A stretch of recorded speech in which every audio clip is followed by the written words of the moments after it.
அன்பார்ந்த மக்களுக்கு வணக்கம். நான் உங்கள் Karthik Pillai and welcome to the K TV.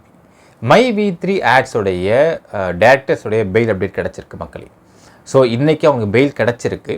இந்த பெயில் கிடச்சதில் நீதிபதி கூறிய விஷயங்கள் என்ன மாதிரி அப்சர்வேஷன்ஸ் கொடுத்துருந்தாரு அண்ட் எவ்வளோ ஷார்ட்டாக இந்த ஆர்குமெண்ட் இன்றைக்கி போச்சு அப்படிங்கிறத தாண்டி அவர் கூறிய முந்தைய ஆர்குமெண்ட்டில் இருக்கக்கூடிய மிக முக்கியமான பாயிண்ட்ஸ் இப்போ நம்ம திரும்ப ரீகேப் பண்ணியாகணும். ஏனென்றால் அந்த பாயிண்ட்ஸ் எந்த அளவுக்கு இந்த வழக்குக்கு யூஸ்ஃபுல் ஆகும் டீட்டெயிலாக பார்க்க போகிறோம் இந்த பதிவில்.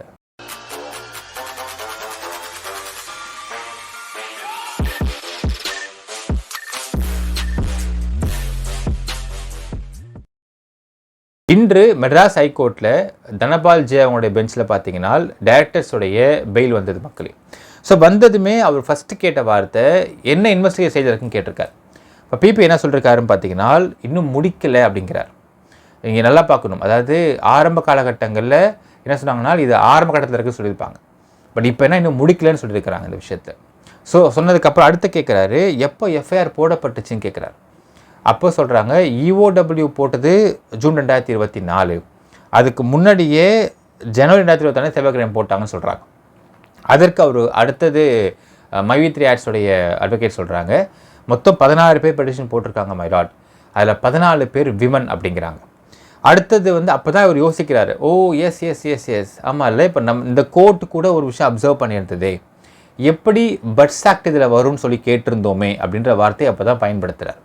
அப்போது அது வரைக்கும் நீதிபதி அவர்களுக்கு ஜென்ரல் ஏபின்ற மாதிரி விசாரிக்க ஆரம்பித்ததுக்கப்புறம் மை வி3 ஆட்ஸ்ன்ற பெயர் சொன்னதுக்கு அப்புறம் தான் ஓ எஸ் எஸ் எஸ் ஆமாம் ஆமாம் இந்த கோர்ட் கூட அப்சர்வ் பண்ணியிருந்துச்சே, எப்படி பட்ஸ் ஆக்ட் வரும்னு அப்சர்வ் பண்ணியிருந்துச்சேன்னு வார்த்தையை பயன்படுத்தியிருக்கார். இந்த அப்சர்வ் பண்ணிருந்துச்சு அப்படிங்கிற வார்த்தை எவ்வளோ முக்கியமான வார்த்தை அப்படிங்கிற லாஸ்ட்டாக பார்க்கலாம் மக்கள். அடுத்து அவர் கேட்குறாரு எஸ் இதில் டெபாசிட் வாங்கலை அப்படிங்கிறார். டெபாசிட் இது வாங்கலையே அப்படிங்கிறாரு. அடுத்தது பிபி சொல்கிறாரு இல்லை அமௌண்ட் கலெக்ட் பண்ணியிருக்காங்க அப்படிங்கிறார். அடுத்து அவர் சொல்கிறாரு கலெக்ட் பண்ணிருக்காங்க but nobody complaint about it அப்படிங்கிறார். அது என்ன சொல்ல வராருன்னு பார்த்தீங்கன்னா எப்படி இதில் பட்ஸ் ஆக்ட் உள்ளே வரும், ஏன்னால் போடப்பட்டிருக்க எஃப்ஐஆர் பட்ஸ் ஆக்டில் போடப்பட்டிருக்கு. பட்ஸ் ஆக்டை பொறுத்தளவுக்கு இவ்வளோ அமௌண்ட் வாங்கினாங்க, இவ்வளோ இன்ட்ரெஸ்ட் போட்டு இவ்வளோ அமௌண்ட் திருப்பி கொடுத்துருவோன்னு சொன்னாங்க, அது கொடுக்கல அப்படிங்கிற மாதிரி கம்ப்ளைண்ட் வந்திருக்கா அப்படிங்கிற அடிப்படையில் ஆஸ்பெக்டை தான் நீதிபதி கேட்டிருக்காரு அந்த கேள்வி. ஸோ அப்படி கம்ப்ளைண்ட் வரல அப்படின்னதுமே yes will pass the order, well granted sir, will pass the order அப்படிங்கிறார். ஏன்னால் என்ன எஃப்ஐஆர் போட்டிருக்காங்க, என்ன செக்ஷன்ஸ் போட்டிருக்காங்க, இந்த செக்ஷன்ஸில் எப்படி இது மேவுட் ஆகும், இப்படி மேவுட் ஆகலைன்னால் என்ன மாதிரி கம்ப்ளைண்ட் அதுக்கு ஏற்ற மாதிரி வரணும், அப்படி கம்ப்ளைண்ட் வரலன்னு இல்லையா அப்போது வில் பாஸ் த ஆர்டர்ஸ் அப்படின்ட்டார். 2-3 ஆஸ்பெக்ட் பார்க்கணும் நமக்கு. என்ன பார்த்தீங்கன்னா ஜனவரி 2024 எஃப்ஐஆர் போடப்பட்டிருக்கு, ஜூன் 2024 இஓடபிள்யூ ட்ரான்ஸ்ஃபர் பண்ணியிருக்காங்க.